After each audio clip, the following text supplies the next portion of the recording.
All right. On today's show, I welcome on the head coach of Rocky Hill Country Day School varsity V2 boys basketball team and the assistant Correct. director of Team New England AAU basketball team, Coach Evan Mitchner. Coach, how are you today? Good morning. Good morning. I'm well, man. I'm well. Thank you for having me. Of course, Coach. I'm very excited to have you on the show. This is awesome. I'm glad we are able to make this work and get to know you and have the fans get to know you as well too. First of all, Coach, I asked all my guests this question because we're going through some crazy times. How are you doing during these COVID times? Doing the best I can, man. We're managing, man. It's definitely tough for basketball, but we're getting through. So we're getting through. That's good. Yeah, it's such a weird. It's got to be like weird to start basketball in the middle of January and not have it start like right after when you guys are supposed to start your season around like Thanksgiving after Thanksgiving. So that's got to be a weird feeling too, huh? Yeah, it pushed everything back. So it's kind of a jam right now, a traffic jam of sorts. Trying to get AAU off the ground and just still coaching. Like my time is non-existent right now. There's no such thing as free time right now. So it's around the clock, man. It's a lot. Yeah, I bet. But I want to start just kind of take a jump back before we get into Rocky Hill. How did you start to fall in love with basketball? Well, quick story. My brother, who's 7 years older than myself, was actually a McDonald's All-American, top 25 in the country back in the 90s, long, long time ago. Yeah. And that's where my love originated from. He actually went to Maine Central Institute prep school up in Maine, Pittsfield, Maine, with played for the legendary coach Max Good, played in front of Catino Mobley actually. So that's sort of where my love came from, just watching my brother play and just kind of fell in love with the game, man, being around it as much as I was. That's awesome. And how did what year was that for your brother, if you don't mind me asking? 93, 94, I believe. Oh, nice. That's So awesome. it was a while ago. Hey, listen, I was born in the 80s, so All right, good, good. yeah. You're not that far from me. Yeah, exactly. Are you now I gotta ask, you're probably a Jordan guy, aren't Absolutely. you? But LeBron's quickly winning me over. I'm not gonna lie. Really? He's Yeah. special, man. Yeah, he's a great player. I mean, what he's doing at his age and still continuing to perform at a Definitely. high level, it's crazy. But and now what made you decide to get into coaching? You started coaching at a young age, started coaching at 21. What was the decision to, make that step? I wasn't going to the NBA. been been 5'7" my whole life, and being completely honest, wasn't the most athletic. Didn't really leave the 3-point line. Like that was my specialty. Catch and shoot. Once I knew that those hoop dreams were dying, I needed to find some way to stay connected to the game. And luckily, my rec coach, my entire youth, he was willing to take me on and allow me to nag him with 1,000,001 questions. So that's sort of where I made the transition when I came to reality that my days on the court were far gone. It's understandable. That happened to me too, coach. I realized when I was 5'7", it's like I gotta do Yeah, some it's of those like things. Yeah. I love it. And what was your first coaching position and like what really made you catch like that coaching bug from there? well, my first coaching position was with John Hope Rec Center, well, John Hope Settlement House in the Providence Recreation League. Like I said, I was 21. I was an assistant coach behind my former head coach, Howard Soares, who actually is still coaching in the Providence Rec League. He's with Zucolo Rec Center now. Nice. But just his passion, man, it was infectious, Yeah. The love he had for the kids, the way he gave back, the time he gave to the kids, and the time he gave to the community. It spoke to me. And from the beginning, it's always been bigger than basketball, man. The impact that he had on my life and keeping me straight. I just felt like I needed to return that. That's awesome. That's great. And what was the next decision for you to take that next step? And you got into some AAU coaching. You started coaching with the Renegades. What was that Right. like next step? How did you get into that AAU field? Well, a very close friend of mine, a friend of 20 plus years, who actually now coaches with me with Team New England. He actually was the owner and founder of the Rhode Island Renegades, Coach Mel Moore. And he it grew too quickly. So he had reached out and just was like, "Oh, Ev, can you come give me a hand with some teams?" I went over there, started out with I believe sixth grade at the time was the first team I had when I went over with another friend of mine, Coach Lopez. But that's kind of where it was. And same situation with rec basketball, man. Once I got over there, I realized I could have even bigger impact on kids' lives, taking them out of the state, showing them things that they typically might not see. So I just became fully immersed in AAU after that. So I kind of just locked in, and then eventually the Renegades kind of faded, and then I had my son who um took an early liking to the game. And when I tell people this story, they kind of look at me like I'm making it up or trying to exaggerate. But truth is, from the time my son was born, he literally would sit on my lap and watch an entire basketball game. Well, not watch, but you know what I mean? Be there and sit through an entire basketball game without a cry. Diaper change, felt like he held his pee until the game was over for me. But would literally from newborn sit through it. And that kind of, it always resonated with me. I felt like he had a love from birth, literally. So I just stuck with it and put a basketball in his hand as soon as possible. That's awesome. That's great. That's really. And then did he develop into did he start playing AAU? Is that what made you keep going with it as well? Yeah. So when he turned 4, he started playing on our 3rd grade team, not playing much, but just being around it. Yeah. And like I said, at the time I was still coaching with Renegades, so he was always at practice. He was always involved. So I threw him in a uniform, and if the score got too big on our end, I'd throw him in there, let him run around, turn the ball over a few times, that type of thing. But his love has been consistent throughout, and he's still active and playing currently in the 8th grade. So wow. That's awesome. That's good for your son. That's great that he developed a love at such a young age. Man, I hope I have a kid one day that they sit through a basketball game for me too, and develop that love. And how did you end up with the Crush and then eventually the New England Players? Well, like I said, as my son got older, the Renegades ended up going away, so I had to find somewhere for him to play. Yeah. And initially, I went into it as a parent, just scouted some teams, and at the time, Rhode Island Crush was a pretty big name in Rhode Island at the time. So brought him to tryouts. He performed well. And then we had a coaching crisis. the 5th grade coach at the time couldn't stick to the job. So myself and the East Providence freshman Trey Resendiz, his pops, was the head coach at the time with me. We kind of filled in for the original coach. Yeah. So my son and Trey were teammates at the time for Crush. And that's sort of how I got into the Crush. And Coach Resendiz, he kind of couldn't hold up his end, do the work, and all that type of stuff. So I stepped in full time for him at that point, and it's just been full steam ahead at that time. That's awesome. Yeah. My transition to New England Players came. The owner of Players at the time, well now Team New England, is my wife's cousin. So he was always on me like, listen, we're family. You shouldn't be anywhere else. The whole guilt trip thing. And he finally got through to me, man. My son was finally in 5th grade and playing age level or grade level. And I said it was time. I had a solid team, took a few pieces from Crush, and we just went into it that way, and it became New England Players. And that's where the kind of started and got us to where we are now with Team New England. That's awesome. And now you're the assistant director of Team New England. How did you guys develop Team New England's I feel like I see it everywhere over my social media. You guys seem like a great job with the kids. How did you guys just develop Team New England and make it grow so big what it is today? It was a very slow grind. I have to be honest. But like I said, the owner and director of the organization, he has a business degree. He's a businessman essentially who left a 6-figure position in corporate America to chase his dreams, which is coaching and directing AAU basketball. We just take a business approach with everything except for dealing with the kids. Yeah. So our model is this. We now have branches in Mass, Rhode Island, New Jersey, all throughout Mass, Central Mass, Metro West, Springfield. We're literally all over the place.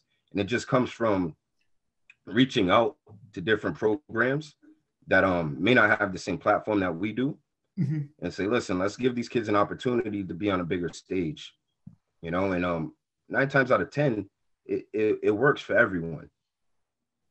Now, our Adidas sponsorship may contribute to that. But Yeah. like we're just blessed, man. With the whole New England players thing, it kind of went under when the whole Adidas situation and the college stuff happened. Mhm. Um, which is why we kind of disposed of the New England players name. Didn't really want to associate it with what we were trying to do with the brand.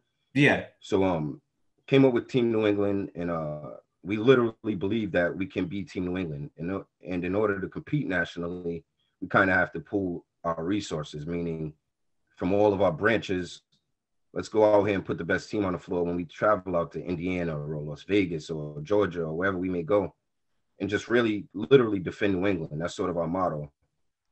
That's awesome. I love it. Also, first of all, you guys have like the sickest jerseys. I do as well. Thank Like you. I love those jerseys. Those things are awesome. Like I was like, Thank man, you. if I was Thank a you. kid, I would like to, play for you guys because it reminds you of the Brooklyn Nets, like the color, Yeah. but they're just That's honestly was the thought behind the logo and everything else. So that's awesome. Yeah, that's great. I mean, I see you guys everywhere. I mean, I spoke to a couple of your players and see what you guys do for them, and it's just awesome to see like Team New England grow and see you guys compete. And it's awesome to see something from like Rhode Island and other research, like Massachusetts, be able to go compete on the bigger stage. It's cool. yeah, absolutely. Gets us New Englanders our name out there and gets those kids out there, and there's hope for those kids to play at a higher level, get noticed.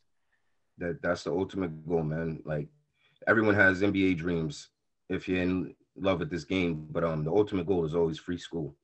Yeah. Like, and we preach that to our kids from day one at tryouts. Listen, this is an opportunity for you to give your parents a break. So just sort of listen. You work hard, we'll work hard, and we'll try to get you in the best position possible. So That's awesome. Yeah, I love it, Coach. That's great, and I think that's a great model. And like you said, you don't want to end up with student loan debt. Sucks no, for sure. So that's great. And now to get back, also your other coach career, you ended up coaching at middle school too. And how did you end correct. up at middle school? Gordon Middle School, correct? Yes, Right? correct. Gordon's a private school in East Providence, and I have to admit, I was a dad coach. I didn't fully trust many people coaching my son when he was younger. Yeah. So the position popped up, and they actually reached out to me because of my AAU coaching, and I said absolutely. So I stepped in. I did that for 4 years. And, we kind of parted ways because our ideas on the sport kind of went two separate ways, in meaning that the athletic director that hired me, her and I were on the same page. Like, listen, we want to build a competitive program. We want to win. We want our guys to learn basketball, play hard, those type of things. And then when the new athletic director came in, it sort of became the whole participation trophy approach. Oh no. Yeah. And it was something I'm passionate about and love. I can't go half speed. So it's like, this relationship's just not going to work. Yeah. So it's just not. And luckily at the time, I got approached by a booster for Rocky Hill, actually, whose son, ironically, quick story, I was playing against Rocky Hill, actually, their middle school team, and we won by some absurd amount. And after the game, the booster approached me. He was like, hey, listen, you just kicked my son's ass, but I love the way you can control that team. Yeah. He was like, those are a bunch of privileged guys, this and that and the third. Gordon's a big school in terms of the kids that are there. Like, it's a wealthy school, I guess you would say. Yeah. So he kind of was impressed with the way I was able to control those kids, knowing their attitude towards certain things, if I'm putting it lightly, kind of filling the blanks. But so he said that they had a coaching position opening up at Rocky Hill. They actually had 3. And if I would be interested. So he put me in touch with the athletic director, who also was only at Rocky Hill for a year prior to reaching out. And we just made it happen from there. And I was fortunate enough that when they reached out, they had 3 positions. As you know, we run Team New England, Rhode Island with 3 heads, myself, Coach Lottie Otabella, and Coach Juan Carter. We sort of run Team New England as a collective. Yep. And our ultimate goal is to get as many kids into a prep school as possible. So we figured, we're having success with AAU, why not continue the marriage and now bring it on to a prep school where we could give our kids an even bigger opportunity. So currently it's the 3 of us at Rocky Hill. That's awesome. That's really cool that all three of you guys are able to go to Rocky Hill and Yeah, absolutely. be in that prep school. And what like do you guys like? What's your coaching philosophy at when you come to Rocky Hill? How do you develop your coaching philosophy and what do you bring over to Rocky Hill with At, at Rocky Hill, we're big on detail and teaching. Same thing with Team New England. Like if we actually had a guest at one of our AU practices recently, and he stopped us after and said, "Listen, my son played AAU for 7 years. I paid an absurd amount of money, and he did not get anything of what I saw in this one practice." you? Wow. Meaning, our practices aren't throw the balls out and you guys go up and down. We yell push it or go or those type of things. Our practices are really detailed and broken down.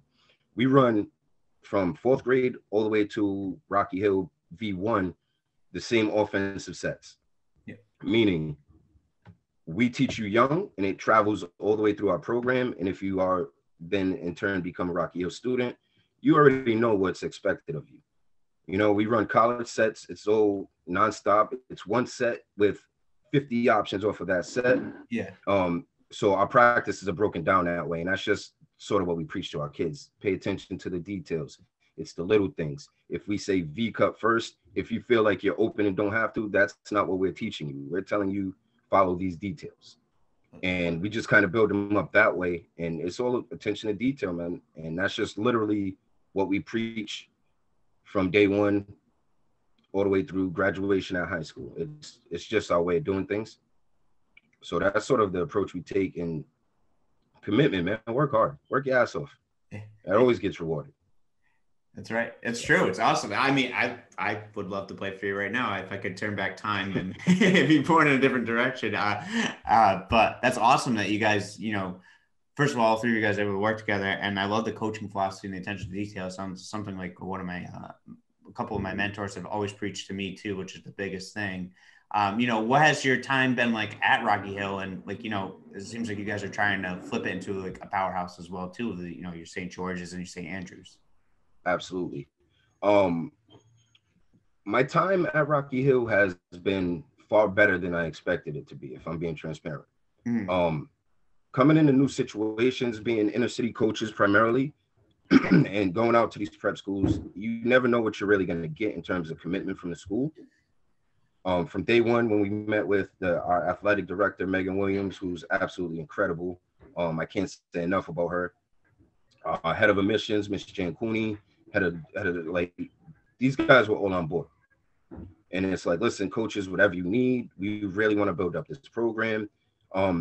Our predecessors had some success out there. Like they went to the NEPSAC finals, NEPSAC Class D finals 2 years in a row. Great teams, Tedrick Wilcox, Jawan Hayes, Steve and Laura, like they had a powerhouse prior to us. For whatever reason that relationship dissolved and they brought us in, but they're fully invested in building that program. We're actually recently was showing the site where our new facility is going to be placed. We drew up a few proposals for movement in our class. Like currently we sit in NEPSAC Class D. Within the next year, well, I won't say year, but within the next 2 or 3 years, our plan is to move up to NEPSAC Class AA, which is where St. Andrews and St. George's play currently. So I think that it's only going to get better from this point. You know what I mean? Like I said, with the new facility coming in and them fully supporting us, I think it only gets better. That's awesome. Yeah, I think the biggest thing is having that support and, help them showing that they're having that support and building that facility. And I think that's the biggest, like you had mentioned, it's the biggest key. I think that's awesome for you guys too, because it just gives you guys more room to grow and, help bring in prospects and stuff like that for you guys as well too. Absolutely. And they actually did a fantastic job, both admissions and our athletic director. We recently had some fortunate luck of landing one of the top recruits in Connecticut currently, who already holds offers from a few D1 schools in Walter Andrews. He's ranked top 5 in his class in Connecticut right now. So he sort of fell to us due to Springfield Commonwealth closing down due to COVID. So he's a Team New England player who just needed to play. Like he has the interest. He already holds a few offers from school. George Washington currently reached out. So for us to be able to associate Walt with Rocky Hill, it kind of gives us a shot in the arm that is going to push us in the right direction. So That's it's great. coming, and they pushed and got that deal done in a week. Wow. So I mean, he was like, "Listen, I'm interested. I want to come." So between Coach Lottie, who is the head coach of V1, and our athletic director, they were able to get that done within a week. So they're definitely motivated, and we have a lot of stuff coming down the line, man. A lot of stuff. So that's awesome. I'm excited for you guys. It's great. I think it's awesome.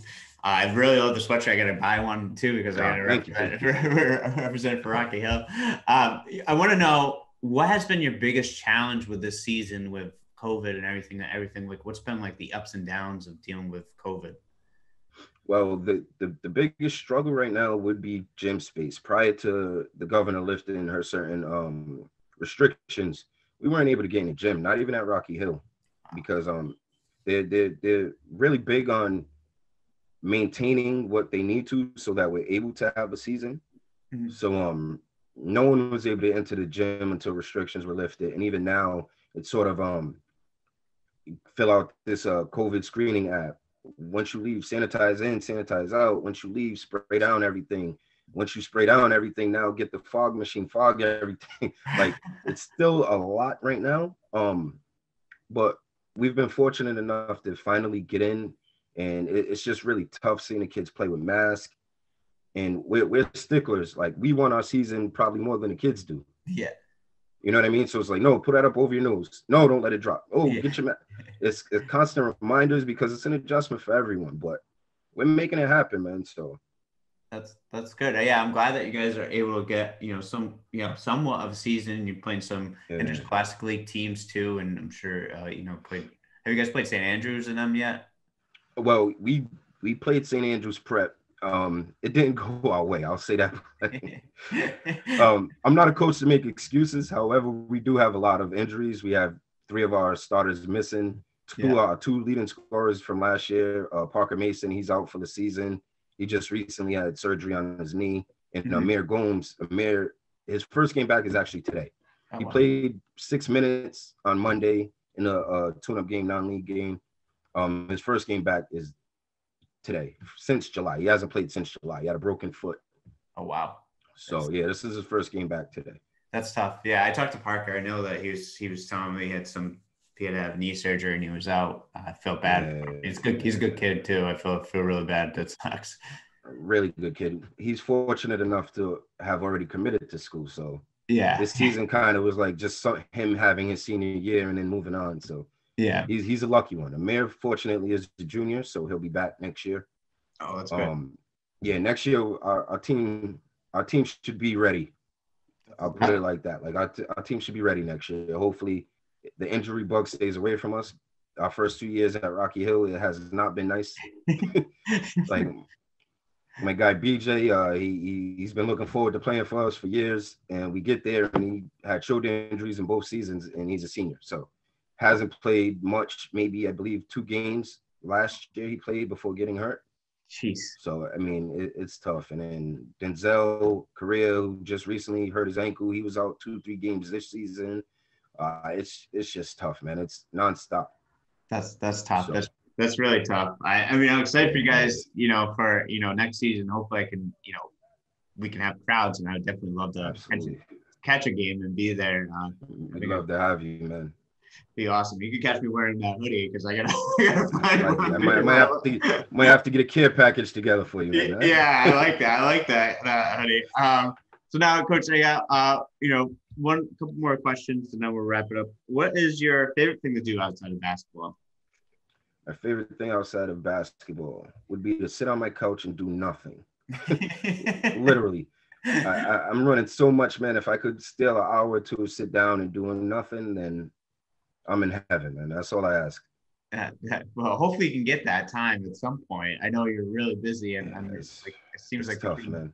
The high school and the AU seems to be kind of interlocked in now with each other with everything that's going on. So it's COVID made it even harder because everything, like I said, is sitting on top of each other. So it's like trying to send our teams out. Our teams just recently signed on to play on Marquee Hoops, It's a Nike partner circuit to Made Hoops, to the non-Nike team. So had our first trip out to where the hell did Pennsylvania last weekend. So my son's actually in quarantine and sent back. But we went out there, we were pretty successful, but we also had to come back and coach a high school game on Monday. So so it's like everything's kind of sitting on each other. So That's but great. we're making it work. So Are you getting any sleep is the real question. Truthfully, no. Truthfully, not much, man. Because even once the day is over, like I get out of practice 8:30, 9 o'clock at night. By the time I get home, it's phone calls from Coach Bub, Coach Lottie. We're on the phone, talking about what's next.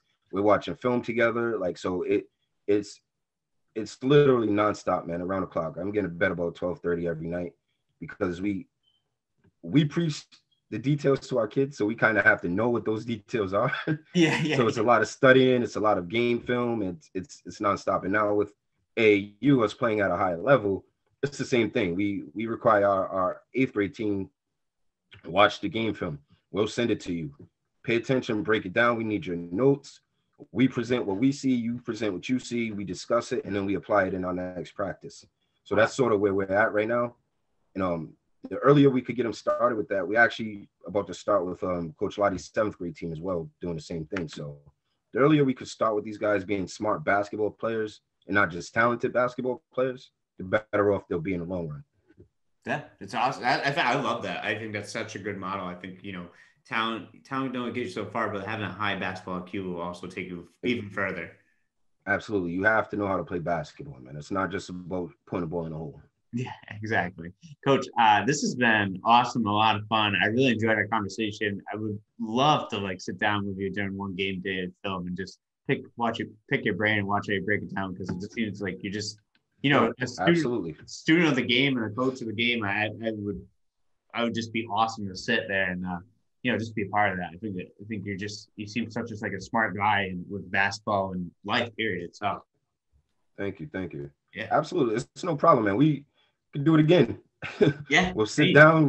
We'll live stream 6 feet apart with our mask on. Yeah, it sounds good to me. I'm all and figure out, we'll make it happen, man. That sounds great. Well, Coach, it means a lot to me for you being on the show, and I appreciate your time. I know you've been busy, so I'm glad that we're able to sneak this in. It means a lot to me, so I appreciate it. No, absolutely. I appreciate you. I actually love everything that you're doing, man. It's great to highlight some of these kids. Thank you. It is, and they need the platform. You and Ramon are doing a wonderful job, man. Thank you for that. Thank you so much. Yeah, we appreciate it very much. Any statements before we sign off or anything? Come to Rocky Hill. No. Hey, that's No. I'm just happy for the state of that Rhode Island basketball is in, man. I just want to continue to push forward, man. There's programs out there doing some great things, and I just want everyone to get everything they need out of this game, man. It's a blessing to be able to play the sport. It's a blessing, the things that could come from it, man. So no matter where you are, what jersey you're wearing, put your head down, keep pushing, man, and much success to everyone. That's awesome. Thank you, Coach. Thank you so much for your time. No, thank you for having me, man. Have a good one. Thanks, you too.